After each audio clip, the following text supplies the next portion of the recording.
बुलेटिनमध्ये सुरुवातीला बातमी ती बुलढाण्यातून। बुलढाण्यात मुसळधार पावसाचा तडाखा बसलेला आहे। गेल्या 24 तासांपासून बुलढाण्यामध्ये 144 मिलीमीटर पाऊस बरसलाय। साईनगर परिसरात पाणी साचल्याने वाहतूक तिथे ठप्प झालेली आहे, तर रेल्वे अंडरपास परिसरातही तब्बल 15 फुटांपर्यंत पाणी साचलेलं आहे। बुलढाण्यात मुसळधार पावसाने कहर केलेला आहे।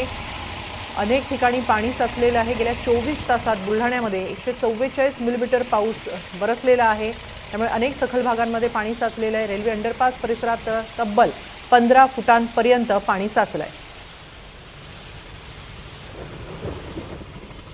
बुलढाणा जिल्ह्यात मागील 24 तासांपासून मुसळधार पाऊस सुरू आहे, त्याचा परिणाम बुलढाण्यामध्ये सर्वत्र दिसतो आहे। अनेक ठिकाणी पाणी साचलेलं आहे। गेल्या 24 तासात तब्बल 144 मिलीमीटर पाऊस झालेला आहे, याचा परिणाम जनजीवनावर होतो आहे। तर अनेक ठिकाणी पाणी साचल्यामुळे देखील त्याचा त्रास नागरिकांना सहन करावा लागतो। रेल्वे अंडरपासमध्ये तर तब्बल 15 फूट पाणी साचलेलं आहे। ते पाणी उपसण्याचं काम हाती घेण्यात आलेलं आहे। याबाबत अधिक माहिती घेऊया आमचे प्रतिनिधी अमोल सराफ यांच्याकडून। अमोल, काय अधिक माहिती बुलढाण्यातल्या पावसासंदर्भात? मागील 24 तासापासून जो मुसळधार पाऊस हा संपूर्ण जिल्ह्यामध्ये आता व्यापलेला आहे। मुख्य म्हणजे सगळ्यात जास्त हा जो पाऊस जो आहे तो घाटाखालील खामगाव जिथे शहर जे आहे तिथे 146.4 मिलीमीटर हा पावसाची नोंद झाली आहे। आणि तब्बल ही एक ऐतिहासिक हा पाऊस जो झालेला आहे असं इथलं सगळं सांगितलं जात आहे। मुख्य म्हणजे घाटाखालील जे सातपुडा पर्वताच्या रांगेतले जळगाव जामोद असू दे, संग्रामपूर असू दे, तिथे देखील मोठ्या प्रमाणात पाऊस झालेला आहे। शहरातच खामगाव जलम जो एक रेल्वेचा तिथला जो एक अंडरपास सुद्धा जो चालू आहे त्या जिथे काही नागरी वस्ती देखील आहे तिथे देखील मोठ्या प्रमाणात पाणी साचलेलं होतं। आणि ते तिथले साचलेलं जे पाणी जे आहे ते रहिवासी जे जिथे नागरिक आता राहत होते तिथले ते पाणी काढण्याचं काम देखील मोठ्या प्रमाणात सुरू आहे। मुख्य म्हणजे मागील 24 तासामध्ये फक्त शेगाव शहरातच एक दुर्दैवी घटना घडली, ज्यामध्ये 85 वर्षाच्या ज्या आजी आहे त्या त्यांच्या घराच्या भिंत पडल्याने मृत्युमुखी पडल्या। त्या व्यतिरिक्त सध्या जिल्ह्यामध्ये पावसाचा जोर दुपारनंतर काही प्रमाणात कमी झाला असला तरी उद्यापर्यंत हवामान खात्याने हा एक प्रकारे अलर्ट संपूर्ण जिल्ह्याला दिलेला आहे आणि प्रशासन देखील त्या पद्धतीने सज्ज आहे। नक्की, धन्यवाद अमोल आपण दिलेल्या या माहितीबद्दल। बुलढाणा जिल्ह्यात 24 तास मुसळधार पाऊस पडतो आहे। हनुमंतखेड धरण हे ओव्हरफ्लो झालंय। नागरिकांना सतर्कतेचा इशारा देण्यात आलेला आहे। त्याचबरोबर गिरडा मार्गे प्रवास कराव्या अशा सूचना प्रशासनाने दिलेल्या आहेत। तसंच पुढील 24 तासांसाठी देखील बुलढाणा जिल्ह्यासाठी सतर्कतेचा इशारा देण्यात आलेला आहे।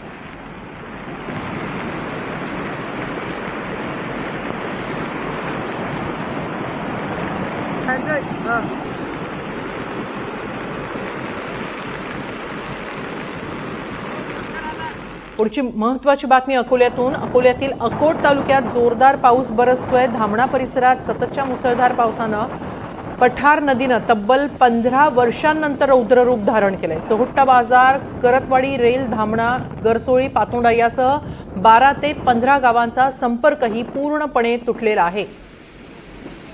पठार नदीनं इथं रौद्ररूप धारण केलेलं आहे। तब्बल 15 वर्षांनंतर या नदीला पूर आलेला आहे।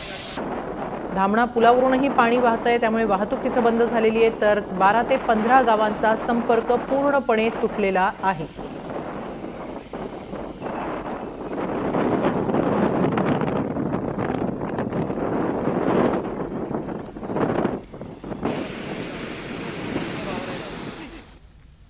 तर अमरावती जिल्ह्यातील नांदगाव खंडेश्वर तालुक्यातही मुसळधार पाऊस झाला। बेंबडा नदीला पूर आल्यानं हजारो हेक्टर शेती पाण्याखाली गेलेली आहे। शेतात 8 ते 9 फुटांपर्यंत पाणी शिरले। शेतातील 8 ते 9 फूट उंच असलेली लिंबूची बाग अक्षरशः पुराच्या पाण्यात पूर्णपणे बुडालेली आहे।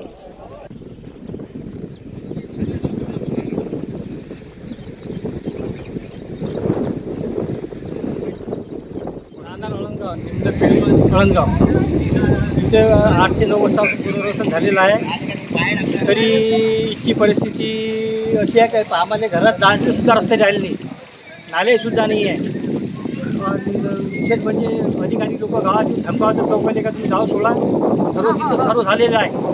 हो, आम्ही तुम्हाला सर्व जीवन पावलेलं आहोत असे धमकवून लोक अधिकारी लोक येऊन तिथे येऊन सर्व जनतेला धमकावत आहे। पुनर्वसनातनी आमच्यावाल्या नाल्या रोड खूप काही पाणी जिरलेलं आहे।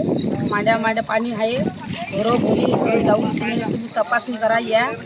आणि त्या लोकांना सांगण्यात येते की कलेक्टर ऑफिसला आम्ही खूप काही. तर यवतमाळ जिल्ह्यातही तुफान पाऊस बरसलाय. आजही यवतमाळला पावसाचा रेड अलर्ट देण्यात आलेला आहे. इथल्या अनेक गावांना पुराच्या पाण्याचा फटका बसलाय. यवतमाळ जिल्ह्यातील सर्व शाळा महाविद्यालयांना आज सुट्टी देण्यात आली. मोझर आणि पिंपळगावही पाण्याखाली गेलेत. सतत कोसळणाऱ्या पावसामुळे अनेक नाले दुथडी भरून वाहत आहेत. जनजीवन त्यामुळे विस्कळीत झालंय. मुसळधार पावसाचा सर्वाधिक फटका हा शेतकऱ्यांना बसलाय. शेतातले पाईप वाहून गेलेत. सोयाबीन, तूर, कापूस ही पिकं देखील पाण्याखाली गेली आहेत.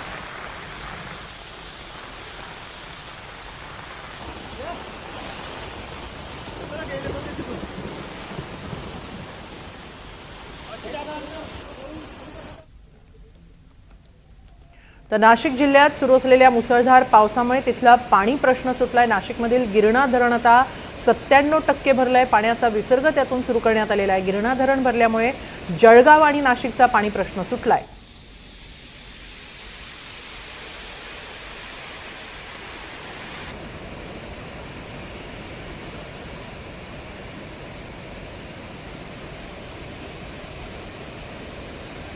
नंदुरबारच्या सातपुड्यातील चांदसैली घाटात दरड कोसळली. घाट मार्गावरच ही मोठी दरड कोसळल्यानं वाहतूक ठप्प आहे. दरड कोसळल्यानं अनेक प्रवासी रस्त्यात अडकले.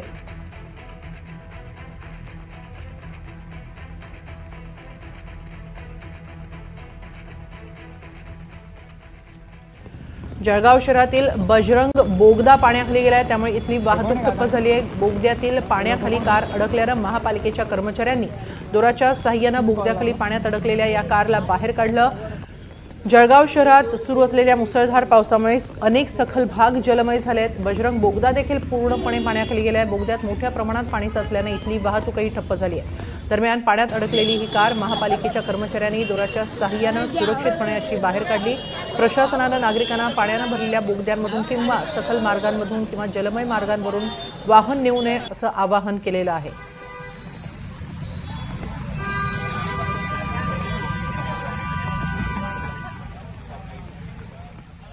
तर जळगाव जिल्ह्यात सुरू असलेल्या मुसळधार पावसामुळे पाचोरा आणि भडगाव शहरात पूरस्थिती निर्माण झाली आहे. पाचोरा शहरातून वाहणाऱ्या नदीला पूर आल्यानं अनेक घरांमध्ये पुराचं पाणी शिरलंय. त्यात नागरिकांचं मोठं नुकसान होत आहे.